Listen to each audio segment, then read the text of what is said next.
Oi, gente, sejam bem-vindos ao meu canal. Se você é novo por aqui, eu costumo falar sobre casos criminais reais nas quartas e em algumas sextas eu falo sobre mitos e lendas enquanto me maquio. Então, se você gosta desse tipo de conteúdo, não se esqueça de se inscrever e deixar seu like, que é muito importante para a divulgação do canal. E se você caiu aqui de paraquedas, eu estou fazendo uma semana especial de Halloween, chamada Halloween, onde tivemos 5 vídeos sobre casos criminais e 2 do mitos e lendas relacionados a Halloween. E hoje é o último vídeo desse especial. E o vídeo de hoje foi uma sugestão de vocês, de uma seguidora chamada Natalie, muito obrigada, de um caso criminal de um homem chamado Andrei Rand. Só que pesquisando eu descobri que também tem uma lenda muito famosa, que as pessoas ligam muito com esse caso. Então eu decidi, como último vídeo, juntar esses dois, porque aí ficam mitos e lendas com crossover em fita amarela. E antes de começar o vídeo, me segue lá no Instagram também, eu tô fazendo bastante conteúdo de maquiagem, principalmente maquiagem artística, que eu resolvi me arriscar por agora. Mas chega de blá blá blá, porque o caso que eu vou contar pra vocês hoje é a lenda de Cropsey.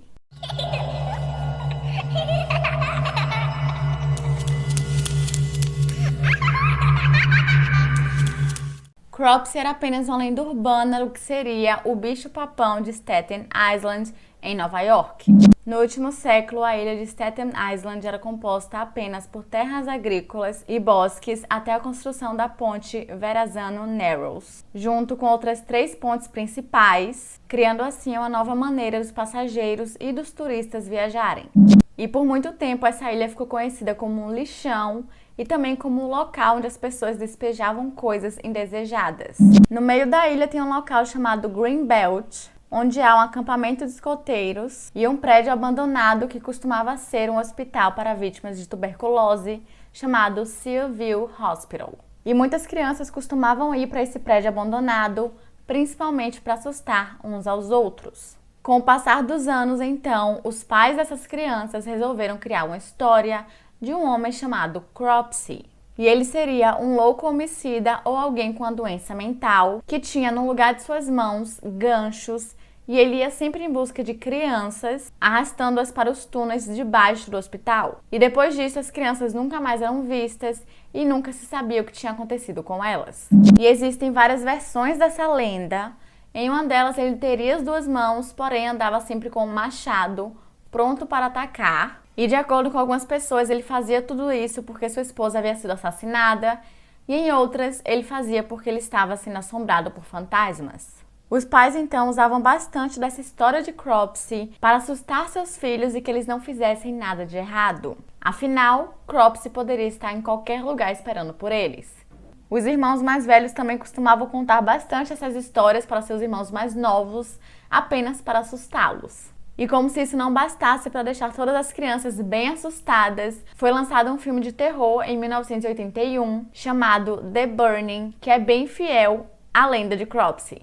Porém, na década de 80, as crianças tinham ainda mais motivos para temer o bicho-papão de Nova York. Cropsey havia ganhado vida na forma de um verdadeiro homicida que realmente caçava crianças. E pouco tempo depois, a lenda seria diretamente associada com um homem chamado Andrei Rand. O verdadeiro nome de Rand, na verdade, era Frank Russian, e ele nasceu no dia 11 de março de 1944, em Manhattan. E as origens do nome Andrei Rand, na verdade, são desconhecidas, ninguém sabe de onde esse nome surgiu. De acordo com sua irmã, em um documentário lançado em 2009 chamado Cropsey, nem ela nem o Rand sofreram qualquer tipo de abuso, seja sexual ou físico, e eles tiveram uma vida bem normal, pelo menos até 1958, quando o pai deles acabou falecendo, e pouco tempo depois sua mãe foi institucionalizada em um centro psiquiátrico. Então eles basicamente foram deixados sozinhos e tiveram que se virar a partir daí. Em meados dos anos 60, o Rand trabalhou como zelador no hospital Willowbrook State School, que ficava localizado na floresta de Greenbelt. E a instituição, que foi construída como refúgio para crianças com deficiência intelectual, revelou-se ser um verdadeiro inferno. E embora muita gente soubesse que aquele lugar não era um bom lugar, ele só foi fechado em 1987. As crianças chegaram a sofrer muitos abusos sexuais e castigos corporais, e a severa superlotação acabou gerando em condições nada higiênicas. E também foi o lar do que foi chamado como o experimento mais antiético com crianças nos Estados Unidos. Em nome da pesquisa da hepatite, a equipe médica injetou intencionalmente o vírus em crianças completamente saudáveis. Muitas das quais, obviamente, com esse experimento acabaram ficando muito doentes e algumas chegaram a morrer. Porém, nessa época, muita gente realmente ainda não sabia o que acontecia ali dentro, porque a maioria das crianças que estavam naquele hospital eram crianças que haviam sido abandonadas pelos próprios pais e pelo sistema de acolhimento. Até que em 1972, um jornalista chamado Geraldo Rivera lançou um documentário, Willowbrook: The Last Great Disgrace. E esse documentário gerou um escândalo gigantesco, porque foi nele que as pessoas descobriram o que realmente acontecia ali. E eu vou deixar o link na descrição do documentário Cropsey, que nele tem alguns trechos desse documentário, mas eu já deixo avisado que as cenas desse hospital realmente são cenas extremamente pesadas. E esse hospital / escola foi fechado 15 anos depois do documentário ser lançado. E a publicidade negativa ajudou na aprovação da legislação federal de direitos civis que protege os deficientes mentais e também outras pessoas que foram institucionalizadas. Quando Willowbrook foi fechada, o Randy teve que procurar outro emprego e durante um bom tempo ele começou a fazer coisas nada convencionais. E foi nessa época que várias crianças começaram a desaparecer. O primeiro crime cometido por Randy aconteceu em 1969, quando ele sequestrou uma criança de apenas 9 anos de idade e tentou abusá-la sexualmente. Porém, felizmente, ela foi encontrada a tempo antes que ele conseguisse fazer qualquer coisa. E Andre Randy, então, foi condenado a 16 meses de prisão por tentativa de agressão sexual. Em 1983, ele trabalhava em uma empresa de ônibus escolar e então ele conseguiu pegar um desses ônibus e dirigiu até o YMCA, localizado em Staten Island, onde ele pegou 11 crianças, comprou comida para elas sem o consentimento dos pais e as levou para o aeroporto internacional de Newark, em New Jersey. Felizmente, nenhuma das crianças foi ferida e então ele foi detido e preso durante 10 meses por tentativa de sequestro. E embora não houvesse evidências físicas o suficiente para acusá-lo, ele acabou se tornando um dos principais suspeitos do desaparecimento de outras 4 crianças. E esses desaparecimentos estavam ocorrendo há uma década. A primeira foi Alice Pereira, de apenas 5 anos de idade, que desapareceu no dia 10 de julho de 1972. Ela havia sumido enquanto brincava com seu irmão em seu bairro, que ficava a apenas alguns quilômetros de Willowbrook. E Alice acabou desaparecendo em apenas um pequeno espaço de tempo, tipo 5 minutos, em que seu irmão a deixou sozinha. E os relatos de algumas testemunhas afirmam que ela havia sido vista em um parque, porém ela nunca mais foi vista. Em 1981, uma criança de apenas 7 anos de idade, chamada Holly Ann Hughes, não voltou para casa após sair com uma amiga para comprar uma barra de sabão. Randy havia parado seu Volkswagen na frente de Holly e de sua amiga, e então puxou Holly para dentro do carro e simplesmente saiu, e várias testemunhas afirmaram terem visto os dois naquele dia. Infelizmente, ela também nunca mais foi vista e só em 2004, Andre Randy foi condenado pelo sequestro de Holly Ann Hughes. Em 1983, Taya Reese Jackson, de 11 anos de idade, foi dada como desaparecida após sua mãe pedir para ela comprar comida e ela não voltar. Taya Reese foi vista pela última vez saindo do Mariners Harbor Motel, que ficava em Staten Island, no dia 14 de agosto, 12 dias após o Randy ser libertado da prisão. E ele chegou a ser questionado, mas nenhuma acusação foi feita por falta de evidência. Em 1984, um morador de Staten Island chamado Hank Gafforio foi dado como desaparecido após ele não retornar para casa em uma certa noite. Gafforio foi descrito como sendo uma pessoa lenta e que também tinha um QI de apenas 70, e na época de seu desaparecimento ele tinha 21 anos de idade. E algumas testemunhas oculares afirmaram que viram ele com o Randy tomando café da manhã. E também, seu corpo nunca foi encontrado. A última vítima foi Jennifer Schweiger, de 12 anos de idade, que também tinha síndrome de Down.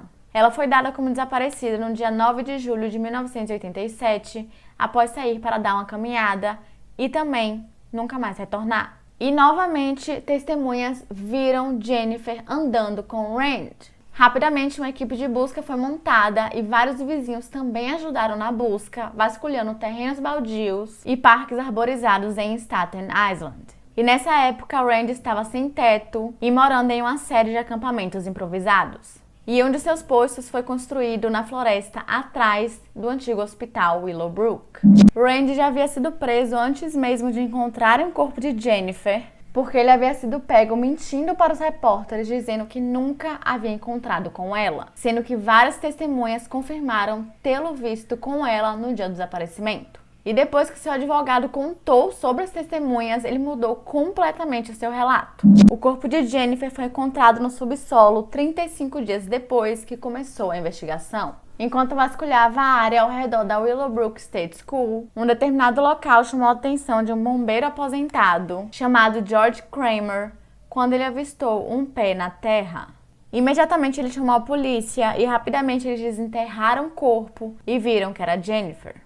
A polícia também vasculhou melhor aquela área e encontraram um dos acampamentos de Randy, muito perto da cova rasa onde estava o corpo de Jennifer. O júri do caso não conseguiu chegar a uma conclusão porque eles não tinham evidências o suficiente que realmente incriminassem Randy. Eles só tinham evidências circunstanciais. No entanto, eles o consideraram culpado de sequestro e em 1988, Andre Randy recebeu uma sentença de 25 anos de prisão. Randy teria sido elegível para a liberdade condicional em 2008, porém, em 2004, novas evidências vieram à tona, ligando ao desaparecimento de Holly Ann Hughes. Um colega de prisão chegou a tomar notas de algumas conversas que ele teve com Randy, na qual ele descreveu em detalhes o rapto da criança. Randy, então, foi condenado a uma segunda acusação de sequestro, acrescentando, então, 25 anos de prisão. E ele só terá agora direito à liberdade condicional em 2037, quando ele tiver 93 anos de idade. De acordo com a Staten Island Live, Randy havia enviado diversas cartas para o The Advance enquanto estava atrás das grades. E foram cartas de Dia das Mães, onde ele escreveu perfeitamente para todas as senhoras de Staten Island que apoiaram a vingança judicial contra um homem inocente. E a vida perturbadora de Andre Randy foi documentada no documentário Cropsey, de 2009, produzido por Joshua Zeman e Bárbara Brancaccio. De acordo com a Pop Sugar, o filme estreou no Tribeca Film Festival naquele ano e ganhou o grande prêmio do júri por sua narrativa cativante e produção hábil. O filme inclui entrevistas com pessoas essenciais para a história, como amigos e familiares das vítimas e os detetives que tentaram desvendar o mistério do que aconteceu às crianças que desapareceram misteriosamente. Ele também explora a questão da culpa de Randy e os preconceitos da sociedade. Na ausência de evidências concretas que ligam Randy a um crime, será que ele foi preso simplesmente porque era socialmente marginalizado e tinha antecedentes?